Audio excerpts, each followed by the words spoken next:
Shalom Bapak Ibu Saudara yang dikasihi oleh Tuhan kita Yesus Kristus. Berjumpa kembali di dalam seri pendalaman Alkitab. Seperti biasa bersama saya Billy Elia yang akan menemani saudara selama kurang lebih 10-20 menit ke depan, di mana saya akan mengajak Bapak Ibu Saudara untuk kita bersama-sama membaca dan merenungkan kebenaran firman perikop demi perikop dimulai dari Perjanjian Baru. Dan di seri pendalaman Alkitab kali ini kita sudah memasuki perikop yang ke-37 yang kali ini terambil dari Matius pasal yang ke-9 ayat 18 sampai dengan ayat yang ke-25 dengan judul pembacaan Anak Kepala Rumah Ibadat Perempuan yang Sakit Pendarahan. Saya mau mengajak kita untuk bersama-sama membaca nas firman ini. Sementara Yesus berbicara demikian kepada mereka, datanglah seorang kepala rumah ibadat lalu menyembah dia dan berkata, "Anakku perempuan baru saja meninggal, tetapi datanglah dan letakkanlah tanganmu atasnya, maka ia akan hidup." Lalu Yesus pun bangunlah dan mengikuti orang itu bersama-sama dengan murid-muridnya. Pada waktu itu seorang perempuan yang sudah 12 tahun lamanya menderita pendarahan maju mendekati Yesus dari belakang dan menjamah jumbai jubahnya. Karena katanya dalam hatinya, "Asal kujamah saja jubahnya, aku akan sembuh." Tetapi Yesus berpaling dan memandang dia serta berkata, "Teguhkanlah hatimu, hai anakku, imanmu telah menyelamatkan engkau." Maka sejak saat itu sembuhlah perempuan itu. Ketika Yesus tiba di rumah kepala rumah ibadat itu dan melihat peniup-peniup seruling dan orang banyak ribut, berkatalah ia, "Pergilah, karena anak ini tidak mati tetapi tidur." Tetapi mereka menertawakan dia. Setelah orang banyak itu diusir, Yesus masuk dan memegang tangan anak itu, lalu bangkitlah anak itu. Maka tersiarlah kabar tentang hal itu ke seluruh daerah itu. Amin untuk kebenaran firman Tuhan. Bapak Ibu Saudara yang dikasihi oleh Tuhan kita Yesus Kristus, sebelum kita sama-sama merenungkan kebenaran firman Tuhan ini, mari kita terlebih dahulu merendahkan hati dan berdoa. Bapa, di dalam nama Tuhan Yesus, terima kasih untuk kasih dan kemurahan-Mu di dalam setiap kehidupan kami. Kami rindu untuk datang kepadamu dan mendengarkan isi hati-Mu. Oleh sebab itu Tuhan, kami membuka hati kami seluas-luasnya agar Engkau berbicara dan menyatakan segala hikmat dan pengertian agar kami beroleh kebenaran yang boleh memerdekakan setiap kami. Di dalam nama Tuhan Yesus kami mohon pimpinan-Mu Tuhan. Haleluya. Amin. Bapak Ibu Saudara yang dikasihi oleh Tuhan kita Yesus Kristus, sekali lagi nas firman Tuhan kali ini akan berbicara banyak mengenai kesembuhan ilahi ya. Jadi ada seorang kepala rumah ibadat yang anaknya meninggal dunia, saudara ya. Sehingga ia datang kepada Yesus memohon pertolongan. Ada beberapa hal yang perlu kita perhatikan dari sikap kepala rumah ibadat ini ya. Kepala rumah ibadat tentunya adalah seorang yang punya jabatan kerohanian yang cukup dihormati, saudara ya. Tetapi ketika ia melihat anak perempuannya baru saja meninggal, tentu ia tidak punya jalan lain, ia tidak punya pengharapan lain, hatinya pasti hancur, dia pasti mengalami kesedihan, ketidakrelaan bahwa anak perempuannya baru saja meninggal ya. Siapa sih yang pengen anak perempuan kita yang umurnya notabene lebih muda daripada kita tapi lebih duluan meninggalkan kita? Dan ini adalah hal yang wajar, saudara ya. Kita berduka, kita bersedih. Nah, kepala rumah ibadat ini dalam kesedihannya, dalam dukanya, ia datang mencari Tuhan Yesus. Dan saudara bisa melihat bagaimana sikapnya. Ia datang menyembah dia, berlutut pastinya, saudara ya. Dalam bahasa terjemahan lain itu menggunakan kata ia bersujud atau ia berlutut di hadapan Yesus dan berkata, "Anak perempuanku baru saja meninggal." Dan ia meminta, "Datanglah dan letakkanlah tanganmu atasnya, maka ia akan hidup." Jadi ia memiliki iman bahwa kalau Yesus datang menemui anak perempuannya yang sudah meninggal itu, kemudian Yesus ia minta meletakkan tangannya atas anak perempuan ini, maka anak ini pasti akan sembuh, pasti akan hidup kembali. Jadi kuncinya di sini sekali lagi juga adalah iman, saudara ya. Kalau saudara mau meminta apapun permohonan saudara kepada Tuhan, pastikan saudara memintanya di dalam iman, bahwa saudara mempercayai setiap seruan doa saudara itu didengar oleh Tuhan. Ketika engkau berdoa, yakinilah bahwa seruan doamu itu tidak sia-sia, atau yakinilah bahwa ucapanmu itu bukanlah kalimat-kalimat atau kata-kata yang kosong yang menguap di udara. Percayalah bahwa Tuhan mendengarkan seru doamu. Dan juga percayalah bahwa Ia pasti memberikan yang terbaik bagi setiap saudara. Sehingga ketika saudara menerima jawaban Tuhan, jawaban doa saudara selama ini, saudara tentu akan tahu kemana saudara harus mengembalikan kemuliaan dan ucapan syukur. Jelas hanya kepada Tuhan. Dan di samping itu, ketika saudara juga tidak kunjung mendapatkan jawaban doa dari Tuhan, percayalah bahwa itu juga yang terbaik.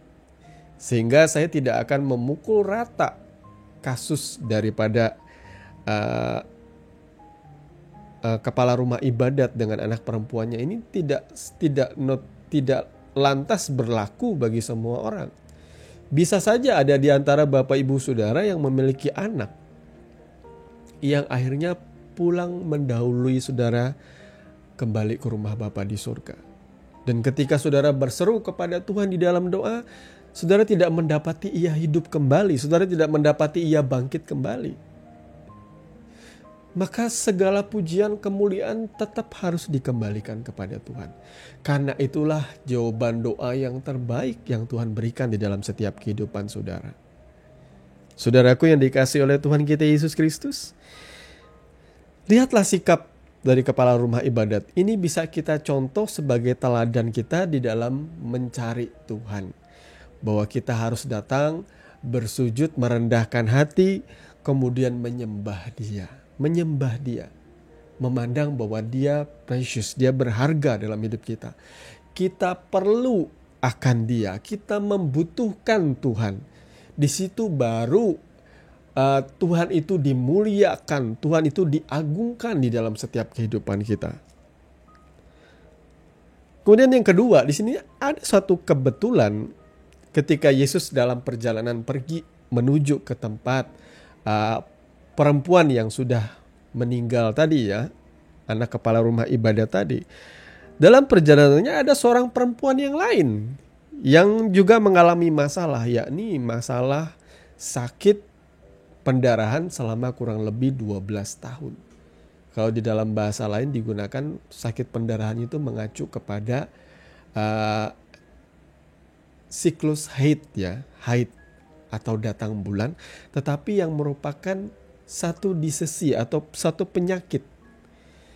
Jadi kemungkinan besar perempuan ini mengeluarkan darah terus-menerus dengan gejala seperti haid, tetapi darahnya ini terus keluar.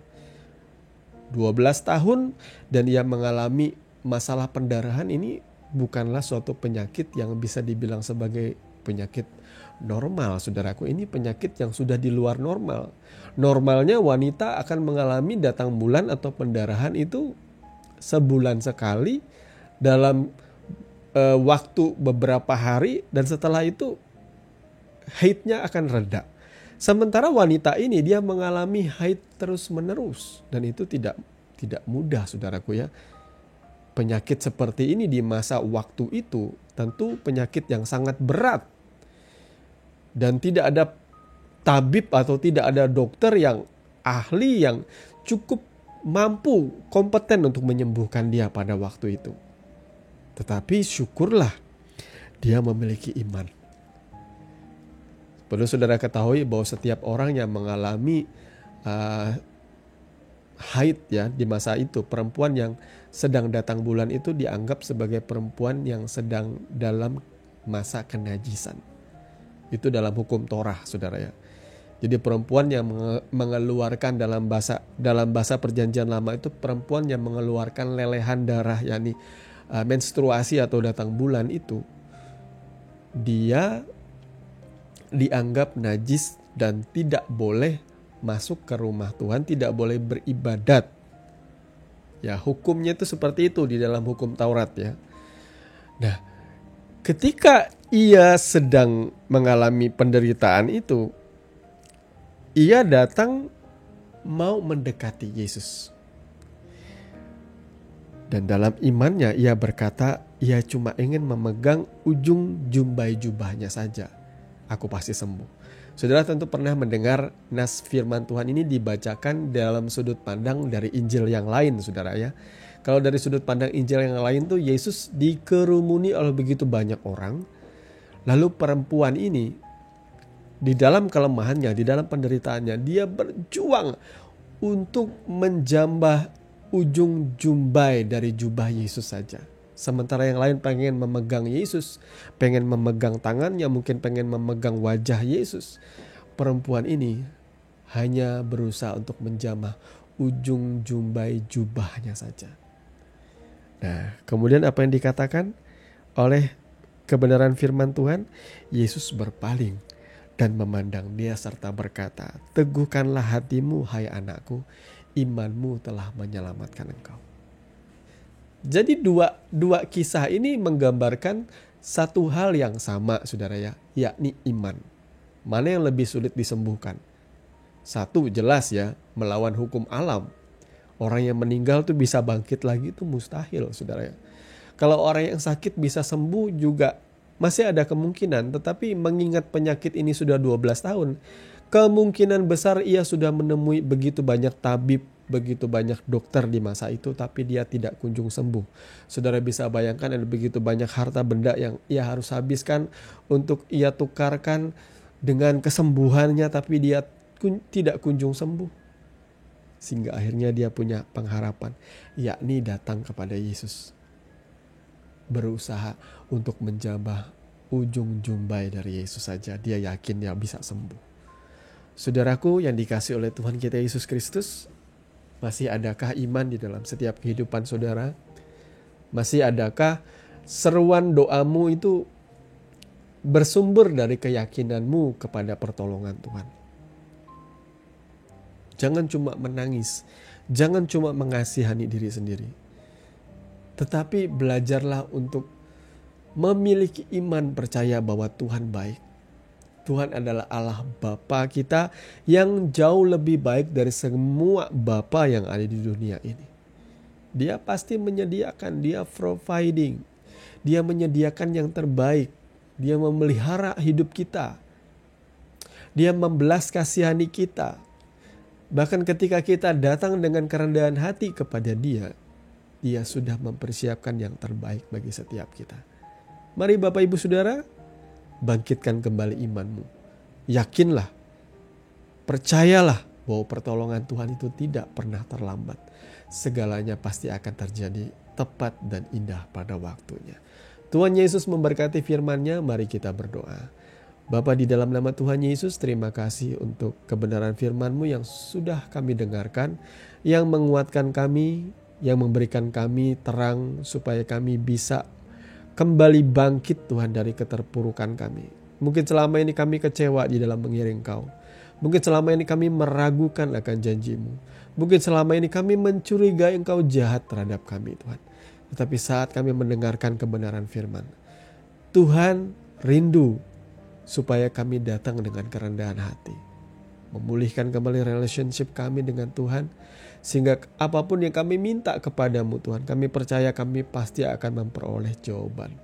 Terima kasih Bapa. Di dalam nama Tuhan Yesus kami mau berdoa. Haleluya. Amin. Bapak Ibu Saudara yang dikasihi oleh Tuhan kita Yesus Kristus, kita sudah sampai di penghujung dari program seri pendalaman Alkitab. Terima kasih untuk Bapak Ibu Saudara yang terus mendukung kami di dalam doa, dan kami percaya lewat pelayanan kita ini kita boleh banyak memberikan terang dan sukacita bagi banyak orang. Menjadi berkat tentunya. Sampai bertemu lagi di dalam seri pendalaman Alkitab yang berikutnya. Kiranya kasih karunia di dalam Tuhan kita Yesus Kristus menyertai saudara sekalian. Shalom.